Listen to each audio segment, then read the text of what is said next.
Welcome to The Explainer. Today, we're breaking down a speculative narrative that asks a really chilling question, and it's all based on a scenario for the year 2026. So, is the world really on the brink of World War III? Well, according to this one speculative narrative we're looking at, the answer might just lie in the first few days of January 2026. And get this, it all kicks off with a calendar. But probably not in the way you're thinking. So the source material we're examining here doesn't see the start of 2026 as just another new year. No, it frames it as a calendar of destruction.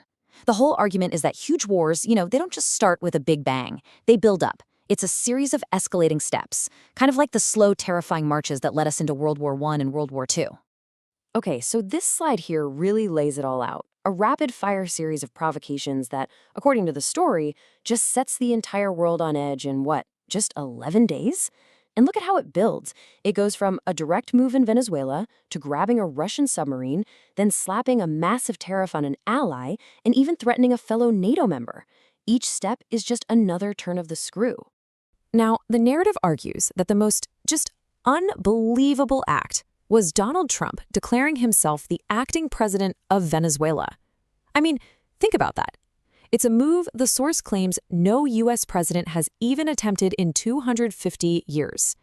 It's not just a challenge, it's a direct, public claim on another nation's sovereignty. So here's the crucial point. The U.S. has a long history of getting involved in Latin America, right? But a lot of that was through covert ops, behind the scenes. This narrative presents the 2026 version as something totally different, shockingly open and blatant. The scenario describes it as this huge, overt display of power, done with the beat of a drum for the whole world to see. But hold on, this isn't just about flexing military muscle. The conflict, as this account suggests, quickly spirals into a war on the world's financial system. A 50% tax. I mean, that is massive. And it's on a friendly nation, India. Now, the official reason given in this whole scenario? A bruised ego. Supposedly because the Indian Prime Minister didn't return a phone call. But yeah, the source we're looking at suggests there's something much, much deeper going on here. And this slide really illustrates the narrative's core argument perfectly. It's not about a phone call. Not really. It's a shot across the bow. A warning to anyone, friend or foe, who even thinks about challenging the US dollar's top spot by trading with Russia in other currencies. And because of this intense focus on economic dominance, the source actually gives Trump a new nickname, Dollar Trump. The idea is that his actions are all driven by this one thing, protecting the dollar's status as the world's reserve currency, no matter the cost. So what's behind all this? Well, it's this financial rebellion, a move by the BRICS nations, that's Brazil, Russia, India, China, and South Africa, to start trading in their own currencies. This is presented as the real motive for the aggressive moves against both Russia and India. It's a battle that's not being fought with guns, but with currency, all for control of the global economy. Okay, but the aggression doesn't stop with adversaries. And this is where the story takes a really shocking turn. The narrative claims that America then turns on its own allies, cracking the very foundation of Western security. Just listen to this alleged threat to Denmark, a fellow NATO member. Give us Greenland or we'll take it. That's portrayed as the moment the whole alliance just starts to crack. It shatters this 76-year-old promise of mutual protection that's basically been the bedrock of peace in Europe. This account argues that this is the final nail in the coffin for the alliance. European nations are suddenly forced to deal with this terrifying new reality. If America can threaten one of its own, well, does the line between friend and foe even exist anymore? All right. So beyond the traditional battlefields of land, sea, and air, the source we're examining highlights two invisible wars happening at the same time.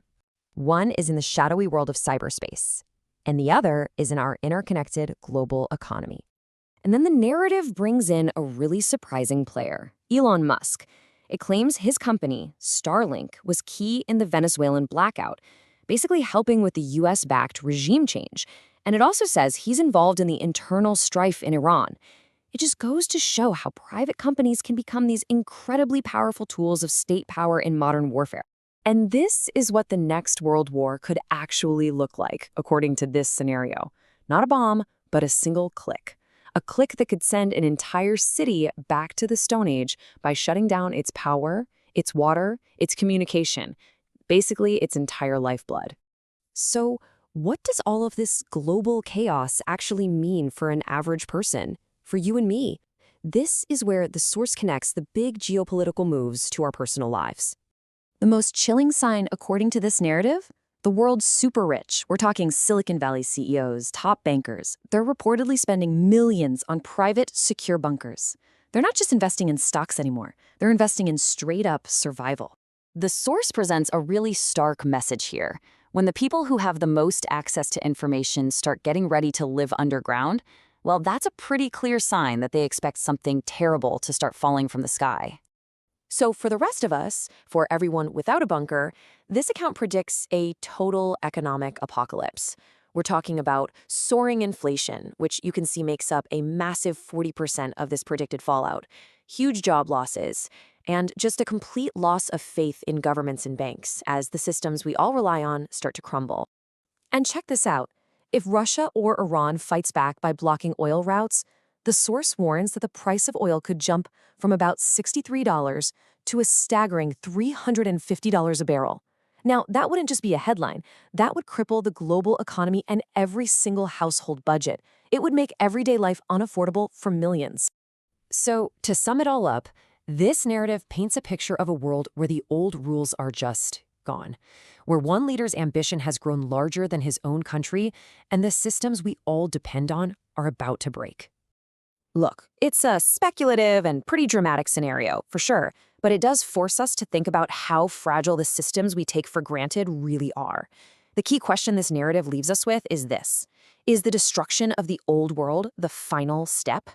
Or is it just the beginning of something new, and maybe something even more terrifying? What do you think?